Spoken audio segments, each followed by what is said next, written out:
Hey everybody, welcome back to yet another edition of Noob Nerds. Um, this week we are going to be looking at this chunky boy. Look at him, chunkster. This is the Reaper Bones 5 Dungeons Dwellers Owlbear. Um, the Owlbear painted that up. We'll go over a little bit of that, and then we'll go over the base and how I made these trees too. So. Um, Yeah, without further ado, let's go ahead and get into this. Before we do, though, I would like to remind everybody, go ahead and subscribe, hit that like button, leave a comment, because that all helps the channels grow. If you're on Rumble, hit that Rumble button. I'm seeing far more growth on Rumble than I am on YouTube, but that's okay, because Rumble's kind of a cool platform. But yeah, other than that, let's go ahead and get into this guy. Okay, first of all, when I do these creature videos like this, I always like to put in the Dungeons and Dragons first and second edition pages, just so you can see what information there is on them.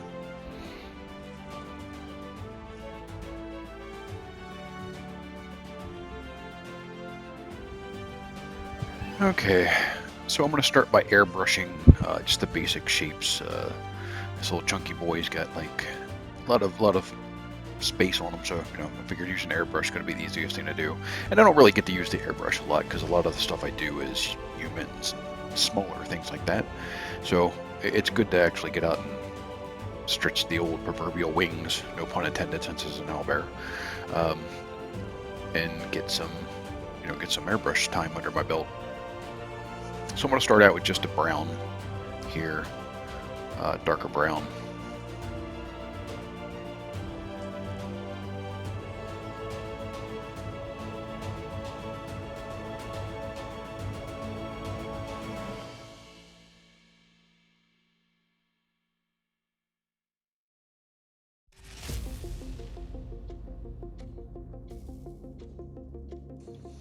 Once I'm done with that brown, blocking out all the brown areas, I'm going to come in with white. I accidentally watered it down a little bit too much on this first part, and it splatters all over the wing, but we can come back and fix it with some touch-ups. Oh, there we go. Yep, spattered all over.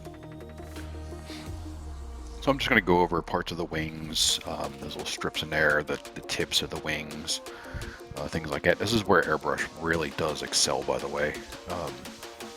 You can just pick up a cheap one from Amazon. That's what this one is. I'm not super good with an airbrush yet, so I figured why get an expensive one, and yeah, figured I'd just get a cheaper one to practice with.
And once all that white is applied, I'm going to come back in with some brown and just do the touch-ups like I said. We'll do touch-up finer work with just a regular paintbrush.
And with the last of the touch-ups and some dry brushing, a little bit of white over top, we'll call the painting done for now. I'm going to come back and touch up that beak a little bit later.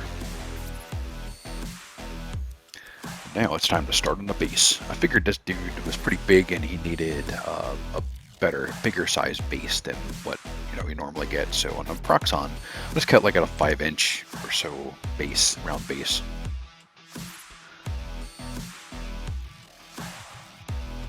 Then I took a handy dandy little lighter and started making some indents into it just to make it so that it was not a flat surface and give us some texture, some little tiny gullies. And then I took plaster of Paris and mixed it up in a little paint cup here and just started putting it on. Make sure you get your fingers all around there and all up in there, and yeah.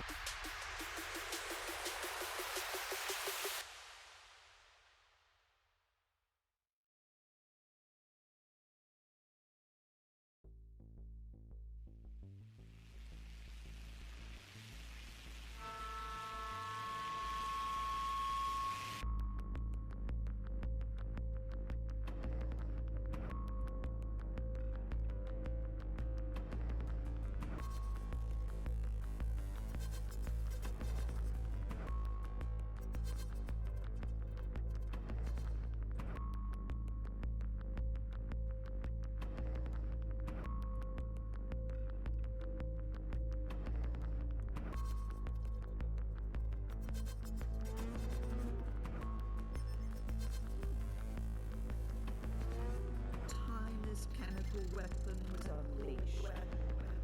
Timeless chemical weapon was unleashed. Timeless chemical weapon was unleashed. Timeless chemical weapon was unleashed.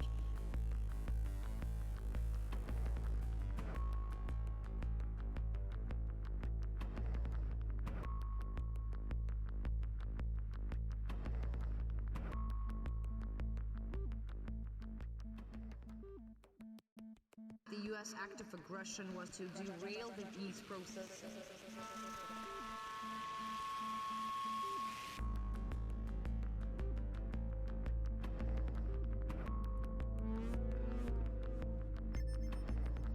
Timeless chemical weapon was unleashed. Timeless chemical weapon was unleashed. Timeless chemical weapon was unleashed. Timeless chemical weapon was unleashed. And after that was over and all dried up, I'm going to go ahead and put on some PVA glue here, just all over it, and then we'll sprinkle on some fine dirt to give it a little bit of realism, a little more realism, I should say. This dirt was baked in an oven, to kill off any type of bacteria that might be in there. So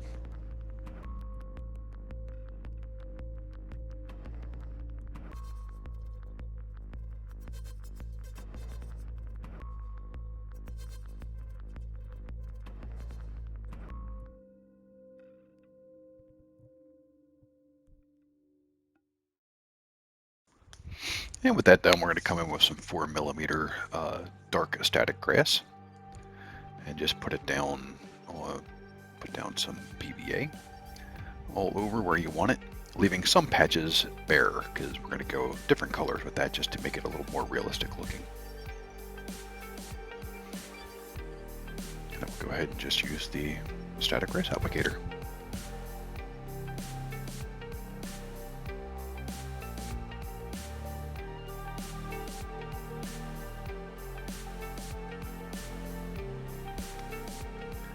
With that, the first dark done, we're going to come and dried out. You don't want to do it the static grass too soon because otherwise it's just going to get all over the place anyway. So with that first layer dry, I'm going to come in some of those places that I missed with the dark. And I'm just going to do the same thing with 4mm light grass just to give it some variation in color.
And once that light color is dried, I'm going to come in just strategic little areas all over the place with little dabs of glue.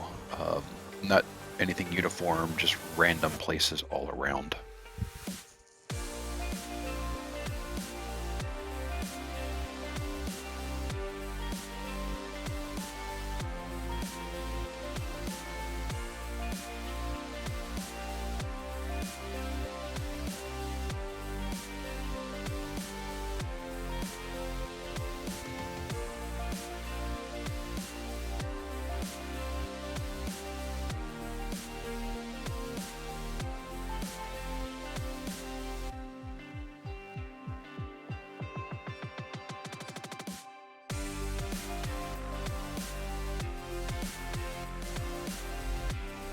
And when I'm satisfied there's enough little patches in there that with enough little glue patches, we're going to come in with a little bit longer 7mm static grass and just, you know, shake it over those spots so it sticks to those spots alone. That'll make it help it look like it's just taller grass clumps in with the shorter stuff.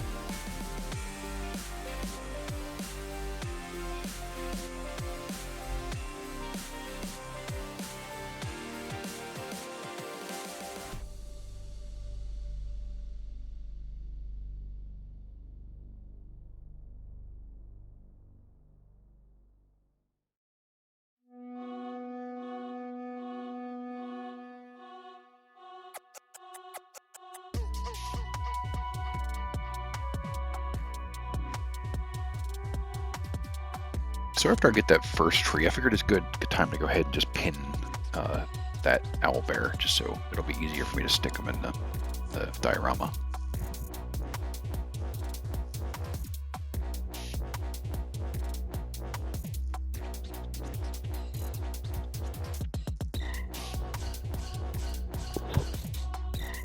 And with that done, I'm going to go ahead and glue down the second tree, as well as that stone there. Stone you'll see I have to push it in pretty hard to make it look like it's actually covered by some of that or in that static grass well, and not just sitting on top of it. But that was my mistake. I probably should have put it on first and not been so rushed to do the static grass. Live and learn.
And after I was satisfied with all that, I came in with some paintbrush bristles and made longer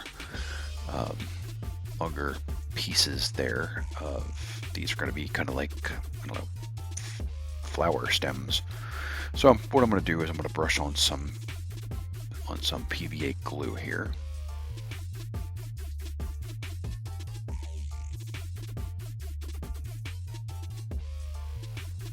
And I'm going to go ahead and just glue on these little different colors. I have yellow and orange. They are a coarse flock for fall. So you'll see those here in a second here. And I'm just going to go to the tops of these paintbrush bristles. Once they're dried, by the way, you want to make sure they're dry and secure onto the board or base before doing any of this. Otherwise, it's just going to fall right over.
Once the flowers are done, I'm going to come in and just put some more PVA on some of this rock and the fallen branch that I put on there. Then I'm going to come in with some fine flock and just sprinkle it on top of that to simulate moss.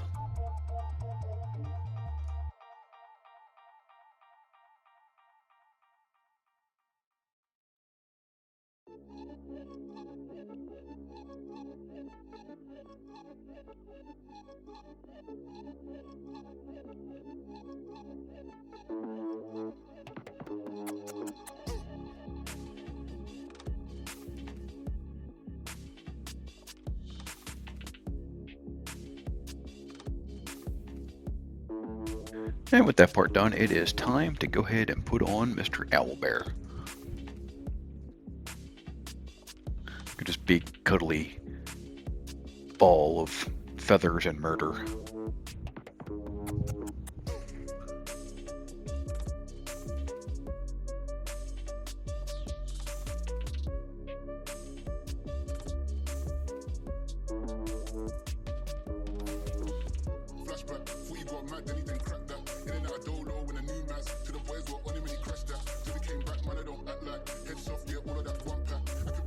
And with the owlbear on there, I start putting on some more smaller little dried flowers, other things like bushes, just things like that, just to give it a little more realism. And there you go, so look from the back, and make it look a little more natural.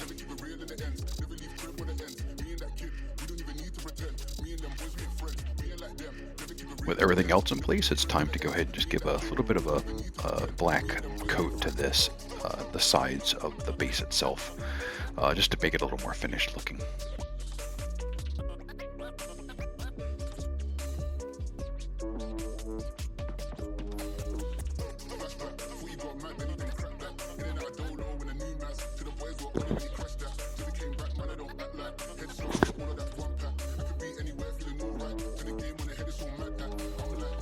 And with that, we are done.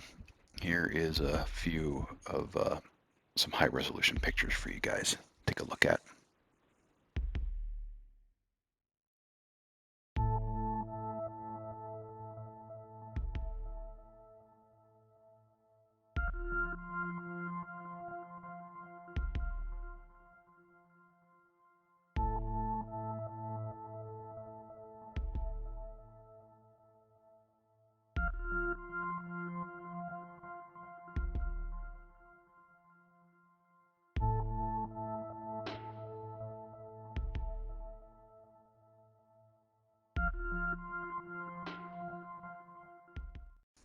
And just like that, we come to the end of another video. I hope you enjoyed watching it as much as I enjoyed making it.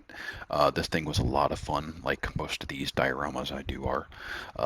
Something I really enjoy doing, and I hope you guys enjoy watching it. Um, if you did, please, leave a like and comment, subscribe to the channel. If you haven't, also check out my son's channel, Noob Nerds Kids. I'll try to leave a link for that as well.